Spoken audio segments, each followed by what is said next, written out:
തിരഞ്ഞെടുപ്പിൽ തോറ്റപ്പോ ഇവരെ അഴീക്കോട് MLA ചോദിച്ചു ചാനലുകാര്, എന്താണ് ഇനി നിങ്ങൾ അടുത്ത പരിപാടി? ഉപതെരഞ്ഞെടുപ്പിലൊക്കെ നിങ്ങൾക്ക് നല്ല കോള് കിട്ടുന്നുണ്ടല്ലോ, എന്താ നിങ്ങൾ അടുത്ത പരിപാടി? അഴീക്കോട്ടെ MLA പറയാ, ഞങ്ങളുടെ ബാക്കിയുള്ള 1.5 വർഷം ഭരണം നന്നാക്കാനുള്ള ശ്രമം ആരംഭിക്കുന്ന. ഒന്ന് ആലോചിച്ച് നോക്കി നിങ്ങൾ. 110 വയസ്സായിട്ട് കുരച്ച് തുമ്പിയിട്ട് കോളാമ്പിയിട്ടിരിക്കണ വല്യമ്മാന്റെ താടിക്ക് പിടിച്ചിട്ട് പറയാ, വല്യമ്മാക്ക് നല്ല ഭാവി ഉണ്ട് കേട്ടോ. കുഞ്ഞിക്ക് കാലിട്ടാൻ നേരത്തെ എന്ത് ഭാവിയാടോ? 3.5 കൊല്ലം മര്യാദക്ക് ഭരിക്കാൻ അവിടെ ചാൻസ് കിട്ടി അല്ലേ? ഭരിച്ചില്ല. അതിന് ഞങ്ങളെ കണ്ട് പഠിക്കും. എന്റെ അഹമ്മദ് സാഹിബ് സത്യപ്രതിജ്ഞ ചെയ്തിട്ട് ജുമുഅ കഴിഞ്ഞിട്ട് 3 ഉരുള ചോറ് തിന്നിട്ടില്ല. 9 തീവണ്ടിയാ ഹംസാക്ക, 9 തീപ്പെട്ടിയല്ല, 9 തീവണ്ടിയാ ഞങ്ങളെ മുത്തുമാണിക്കല്ലാണ്ട് കൊടുത്തത്. ഇപ്പൊ റെയിലും ഒന്ന് പോയി നോക്കി നിങ്ങള്. എന്നോട് ഒരു തന്ത കുറ്റിപ്പുറത്തുനിന്ന് ചോദിച്ചെന്താ, എല്ലാ മാനെ സുബൈക്ക് ഘടിപ്പിച്ച എഞ്ചിനുമേ തന്നെയാണ് അത് മൈരിഭാവോളം പോകുന്നത്. പോവന്നെ ഇത്ര വണ്ടിയെന്നറിയങ്ങള്. മാച്ചുറ്റുപാട്ടിക്ക് വേണമെങ്കിൽ ഒരു പുതിയ സമരം നടത്താൻ കേന്ദ്രത്തിനെതിരെ റെയിലുമ ഒച്ച കൂടി എന്ന് പറഞ്ഞിട്ട് നല്ലൊരു ചാൻസാണ്. എന്തെല്ലാം എക്സ്പ്രസ് ഇന്നത്തെ പത്രം നിങ്ങൾ കണ്ടില്ലേ? കൊച്ചുവേളി എക്സ്പ്രസ്, ഏറനാട് എക്സ്പ്രസ് എന്ന പേരിൽ ഇറങ്ങിയിരിക്കുന്നു. എന്റെ സീതി ഹാജി എല്ലാ വേദികളിലും പ്രസംഗിക്കുമ്പോൾ എന്റെ കുട്ടിക്കാലത്ത് ഞാൻ ശ്രദ്ധിച്ചിട്ടുണ്ട് ഇതുപോലൊരു തൊപ്പിയോട് ഈ സീതി ഹാജി പറയാറുണ്ട്. ഏറനാട്ടിലെയും വള്ളുവനാട്ടിലെയും വിരലിങ്ങനെ ചൂണ്ടിയിട്ട് ഞാൻ ഇന്ന് ഓർക്കുകയാണ്. എന്റെ സ്നേഹിതന്മാരെ, ആ ഏറനാടിന്റെ പേരിൽ ഇതാ ഈ അഹമ്മദ് സാഹിബ് ഒരു ട്രെയിനാണ് കൊടുത്തിരിക്കുന്നു. നമ്മുടെ നാടിന്റെ യശസ് ഉയർന്നുകൊണ്ടിരിക്കുകയാണ്. ഈ പതാകയോട് നോക്കി അബ്ദുൽ നാസർ മാദനി കുറ്റിപ്പുറത്ത് പറഞ്ഞതെന്താ? പാകിസ്ഥാന്റെ കൊടി. പിണറായി പറഞ്ഞതെന്താ? ഇനി മുതൽ ലീഗിന്റെ പതാക റെയിൽവേ സ്റ്റേഷനിലേക്കാണോ? അള്ളാന്റെ ഒരു പണി നോക്കൂ. ആ പച്ച പതാക ചിഹ്നമൊന്നില്ലെങ്കിലും അതേ ഈ അഹമ്മദ് എന്ന നമ്മുടെ അഖിലേന്ത്യാ പ്രസിഡന്റ് കോഴിക്കോട് റെയിൽവേ സ്റ്റേഷനിൽ നിന്നിട്ട് PMA സലാമിന്റെ കയ്യിലും കൊടുക്കണേ, SFIയുടെ രാജേഷിന്റെ കയ്യിൽ ഷൊർണൂരും കൊടുക്കണേ. വീശൂടിയടാ വീശി, പച്ചക്കൊടി വീശി എന്ന് പറഞ്ഞിട്ട് എല്ലാ പ്രമാണിച്ചുകളും കൊണ്ട് ഞങ്ങൾ ഇങ്ങനെ വീശിക്കൊണ്ടിരിക്കുക. അതിന്റെ ഒരു കാറ്റോട്ടത്തിലല്ലേ ഇപ്പൊ നമ്മളൊക്കെ. അൽഹംദുലില്ലാഹ്, അള്ളാഹു അത് കിയാമം വരെ നിലനിർത്തട്ടെ. ഞാൻ വരക്കുകയാണ്. നിങ്ങൾ ലീഗിനേറ്റ് അങ്ങനെ കളിക്കണ്ട. മുസ്ലിം ലീഗിന് ഒരു ആണത്തുണ്ട്, റെയിൽവേ സ്റ്റേഷനിലേക്കാണോ എന്ന് പറഞ്ഞു അല്ലേ? ആ മുസ്ലിം ലീഗിന്റെ നേതാവിന് സല്യൂട്ട് അടിക്കാന്ന് റെയിൽവേ സ്റ്റേഷനിലെ ഉദ്യോഗസ്ഥന്മാർ. എത്ര ട്രെയിനാന്നറിയാം നിങ്ങള്? ട്രെയിനിൽ സഞ്ചരിക്കുന്നവർ മുതലാളിമാരായിരുന്നു എന്നൊരു വെപ്പായിരുന്നു. ഇന്ന് അങ്ങനല്ല. ഇന്ന് പാവപ്പെട്ടവന്റെ യാത്ര ട്രെയിനിലായി മാറിയിരിക്കുന്നു. ഞാൻ വെറുതെ പറയല്ല. കുറ്റിപ്പുറത്തുനിന്ന് ബസ്സിന് 11:50 തിരൂർക്ക്. കുറ്റിപ്പുറത്തുനിന്ന് തിരൂർക്ക് 11:50. എന്നാൽ കുറ്റിപ്പുറത്തുനിന്ന് തിരൂർക്ക് ട്രെയിനിന് 2 റുപ്യ.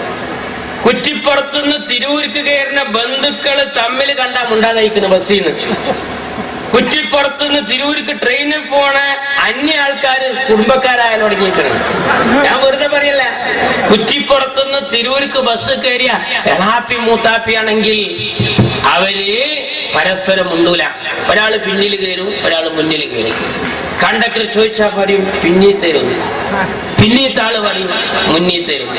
കണ്ടക്ടർ നൂലുമക്കൂടി വാണം പോണ അങ്ങോട്ടും ഇങ്ങോട്ടും ഇങ്ങനെ പോവുകയാണ്. സ്റ്റാൻഡിലെത്തിയിട്ട് പറയാണ് എന്റെ കുട്ടികളെ മായീഷത്തിന്റെ കാര്യമാണ്, ഇതുമ്മ കിട്ടിയിട്ട് വേണം. ആരെ കയ്യിലാ പൈസ? അപ്പൊ ഒരാള് കമ്പിമ്മ ചാരി എന്നിട്ട് പറയും ഞാൻ കൊടുത്തോളാം, ബേജാറാകണ്ട. നോക്കുമ്പോ എന്താ ചീർപ്പാണ്, പൈസ അല്ല. വേറൊരാൾ പറയും ഞാൻ കൊടുത്തോളാം. മറ്റാൾ നോക്കുമ്പോ എന്താ മക്കളെ മരുന്നിന്റെ ലിസ്റ്റാണ്, പൈസ ഉണ്ട് വരണില്ല.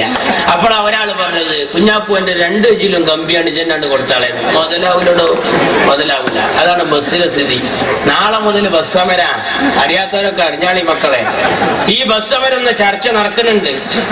ഇന്നൊരാളിനോട് പറഞ്ഞ എന്താണെന്നറിയോ? ഏതായാലും 3.50 4.50 ഒക്കെ കൊടുക്കണില്ലേ, 10 റുപ്യ കൊടുത്താൽ ചില്ലാറില്ല എന്ന് പറഞ്ഞിട്ടുണ്ട്. ഏതായാലും ഞാൻ അടുത്തൊന്നും കൂട്ടും വേണ്ട, 10 വെച്ചോളി. ചുരുങ്ങിയതെല്ലാരും 10 കൊടുക്കാണ്. മരണക്കൂട്ടൽ കൂട്ടാൻ പോവുകയാണ് അല്ലേ?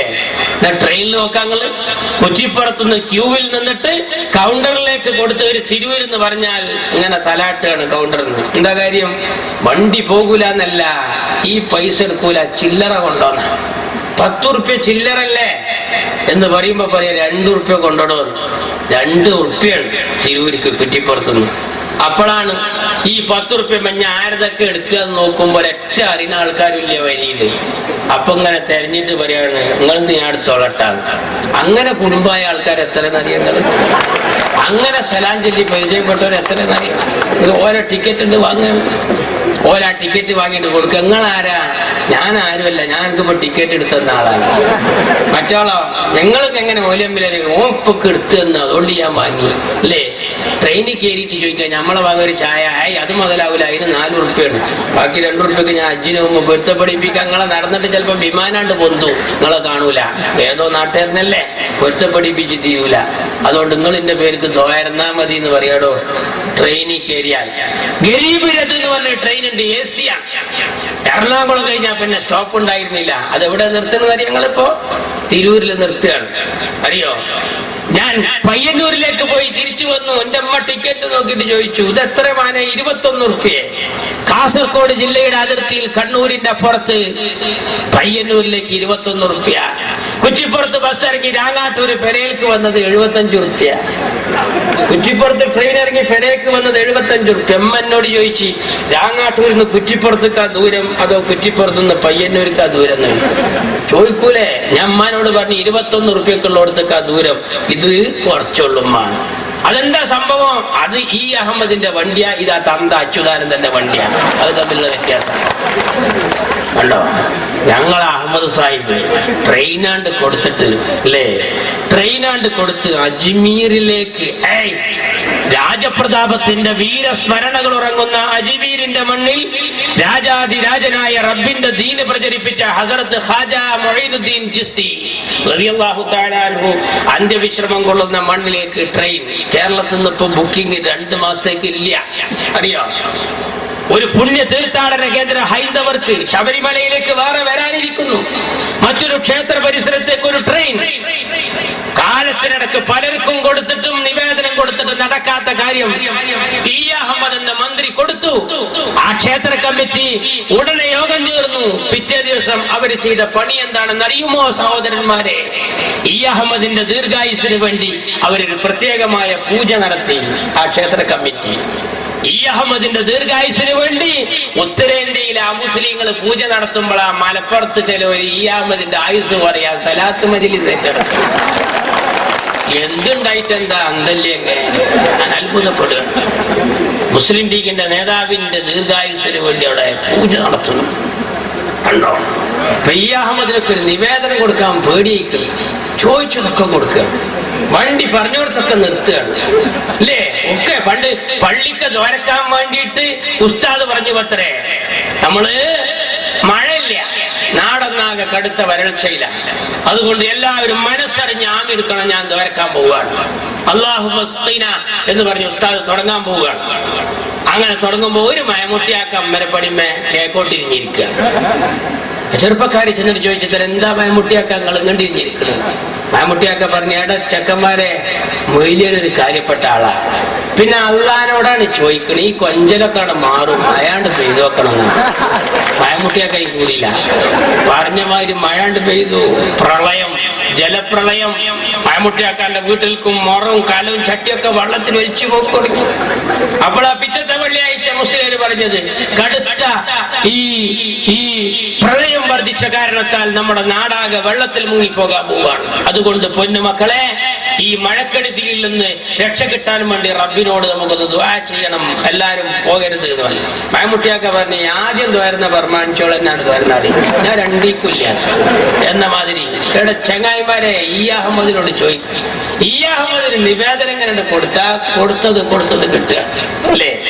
നാടിന്റെ നന്മക്ക് ഞങ്ങളെ കണ്ട് പഠിക്കുക. ഈ അഹമ്മദ് സാഹിബ് ഈ രാജ്യത്തിന് ചെയ്യുന്ന നന്മ ഈ കണക്കിൽ കണ്ടങ്ങള് 2 റുപ്യ കൊടുത്താൽ കുറ്റിപ്പുറത്തുനിന്ന് തിരൂർക്ക്, 21 റുപ്യ കൊടുത്താൽ കുറ്റിപ്പുറത്തുനിന്ന് കാസർഗോട്ടേക്ക്. നവന്റെ ബസ്സിലോ മരണ ചാർജും. ഇപ്പൊ ട്രെയിൻ യാത്രക്ക് ആള് കൂടി. അപ്പൊ ഈ അഹമ്മദ് വാഗൺ ഘടിപ്പിക്കുക, ട്രെയിൻ കൊടുക്കുക, പിന്നെയും കൊടുക്കുക. അങ്ങനെ മുസ്ലിം ലീഗിന്റെ കോട്ടയായ പൊന്നാനി മലപ്പുറത്തിന്റെ ഭാഗത്തിന്റെ ഉള്ളിൽ പെടുന്ന തൃത്താല തൊട്ടുള്ളടുത്ത് എല്ലാ സ്റ്റോപ്പിലും വണ്ടി നിർത്തുക. ഇപ്പൊ ചിലവരൊക്കെ അരിശ മൂത്തിട്ട് ചോദിക്കുക, ലീഗിന്റെ മണ്ഡലമായതുകൊണ്ട് അങ്ങനെ എല്ലായിടത്തും നിർത്തുന്നു. ആ അതന്നെ, പാണക്കാട്ട് റെയിലുണ്ടെങ്കിൽ അവിടെ കൊണ്ടുപോയിട്ട് ഞങ്ങൾ എക്സ്പ്രസ് കൊണ്ടുപോയിട്ട് നിർത്തും. ആലോചിച്ചോ, അന്റെ ചുവന്ന കൊടി ഉണ്ടല്ലോ, അത് കറുപ്പാക്കാനും ഇപ്പൊ ഈ അഹമ്മദ് വിചാരിച്ചാൽ നടക്കും. ഞങ്ങൾക്ക് അധികാര പവർ അല്ലേ, ഞങ്ങൾക്ക് അധികാരത്തിന്റെ പവർ. ഈ അഹമ്മദ് സാഹിബ് കണ്ടങ്ങള്, ഇതാണ് പാവങ്ങളെ നേതാവ് അല്ലേ. 350 450 ആക്കണമെന്നല്ല, 2 രൂപക്ക് ദീർഘയാത്ര ചെയ്യാം. അതിലപ്പുറം കേൾക്കണം, നിങ്ങൾക്ക് 100 കിലോമീറ്റർ യാത്ര ചെയ്യാൻ 25 റുപ്യ ഒരു ദിവസം. അങ്ങനെ 1 മാസം പോകാം ആ ടിക്കറ്റ്. അങ്ങനത്തെ ഒരു സ്കീം, MP-യുടെ സ്കീം അറിയോ? ഇതാണ് പാവങ്ങളെ തലവൻ. അതിനെ കണ്ട് പഠിച്ച് ഇന്റെ അഹമ്മദ് സാഹിബിനൊന്നും പിടിച്ചിട്ട് വ്യോമയാന മന്ത്രി ആക്കണ്ട, മാറ്റിച്ചേര ആരോടും പറയണ്ട. ഈ അഹമ്മദിന്റെ വ്യോമയാന മന്ത്രിയായ ഇക്കണക്കിന് ചെങ്ങായിമാരെ 250 റുപ്യൊക്കെ അബുദാബി കൊണ്ടുപോകില്ലേ? കരിപ്പൂർ എയർപോർട്ടിലൊക്കെ അങ്ങനെ അബുദാബി അബുദാബി അബുദാബി തന്നെ ജീപ്പിലേക്ക് കയറ്റുന്നമാതിരി കയറ്റില്ലടോ. അതിന് ഞങ്ങളെ മാണിക്കക്കല്ലോ കേരളം ഭരിക്കണം അല്ലേ? എന്റെ CH വിദ്യാഭ്യാസ മന്ത്രിയായപ്പോ നാട് പൊന്നായി. എന്റെ വീരാൻ സാഹിബ് ഭക്ഷ്യവകുപ്പ് കൈകാര്യം ചെയ്തപ്പോൾ മാവേലി വീരാൻ എന്ന് നാട് നീട്ടി വിളിച്ചു. PKK ബാബ സാഹിബിനെ സ്വാമിമാർ പുകഴ്ത്തി പറഞ്ഞു. ET മുഹമ്മദ് ബഷീറിനെ സംസ്കൃത പണ്ഡിറ്റുകൾ വാഴ്ത്തി പറഞ്ഞു. മുനീർ റോഡ് നന്നാക്കിയപ്പോൾ വിദേശി പറഞ്ഞു, മോനെ മുനീറെ, നിന്റെ മുഖം പോലെ സുന്ദരമാണ് നാഷണൽ ഹൈവേ. അന്നാണ് വെള്ളാപ്പള്ളി നടേശനും പറഞ്ഞത്, പോരാ, മുനീർ പൊതുമരാമത്ത് വകുപ്പ് മാത്രം കൈകാര്യം ചെയ്താൽ പോരാ, മുനീറിനെ ക്ഷേത്രങ്ങൾ ഉൾപ്പെട്ട ദേവസ്വം ബോർഡിന്റെ ചുമതല കൂടി ഏൽപ്പിക്കണം. അൽഹംദുലില്ലാ, വഖഫ് ബോർഡിന്റെ ചുമതലല്ല, അത്തോളിയിലെ മുത്ത് CHന്റെ പുന്നാരമോൻ മനോഹരമായി അത് കൈകാര്യം ചെയ്യുമെന്ന് എനിക്ക് ഉറപ്പുണ്ട്. ഞാൻ ചുരുക്കുകയാണ്, ഞങ്ങളെ ഏൽപ്പിച്ചോ. ഈ നാട് നന്നാവാൻ ഇത്ര പ്രതിബദ്ധതയുള്ള ഒരു ടീം ഞങ്ങളെ പോലെ, അങ്ങനെ ഞങ്ങൾ റാഹത്തായിട്ട് ഈ കേരളത്തിലെ ജനങ്ങളെങ്ങനെ കൊണ്ടുപോകുമ്പോ ചില പുതിയ പ്രമാണിമാരത് ഇറങ്ങിത്തിരിച്ചിരിക്കുന്നുണ്ട് ലീഗിന് ബദലാവാൻ. കണ്ണൂരിൽ അവരൊരു മത്സരം, എത്ര കിട്ടി? 3000 അല്ലേ? പത്രക്കാര് ചോദിച്ചു, നികേഷ് ചോദിച്ചു ഇന്ത്യ വിഷനിൽ നിന്ന്, എന്താ ഫൈസി നിങ്ങൾ ഈ കണ്ണൂർ തെരഞ്ഞെടുക്കാൻ കാരണം? ആലപ്പുഴയിലും എറണാകുളത്തും തെരഞ്ഞെടുപ്പ് നടക്കുന്നുവല്ലോ, നിങ്ങൾക്ക് എങ്ങനെ അബ്ദുള്ളക്കുട്ടി, എന്തുകൊണ്ട് അബ്ദുള്ളക്കുട്ടി? മറുപടി പറഞ്ഞത് എന്താ? മറുപടി പറഞ്ഞത്, ഞങ്ങൾ പിച്ച വെക്കുന്നൊരു പാർട്ടിയാ, ഞങ്ങൾക്ക് സാമ്പിൾ നോക്കിയതാ. അപ്പൊ നികേഷ് ചോദിച്ചു, സാമ്പിൾ നോക്കാൻ ടോസ് ഇട്ടാണോ കണ്ണൂര് കിട്ടിയത്? അപ്പൊ ദേഷ്യം പിടിച്ചിട്ട് പറയുന്നു, ഞാൻ വെല്ലുവിളിക്കുന്നു ലീഗിനെ, ഒറ്റക്കൊറ്റക്ക് മത്സരിക്കാൻ ധൈര്യം ഉണ്ടോ? അങ്ങനെ ഉണ്ട് ചിലർ തമ്മ് തെറ്റിയാൽ.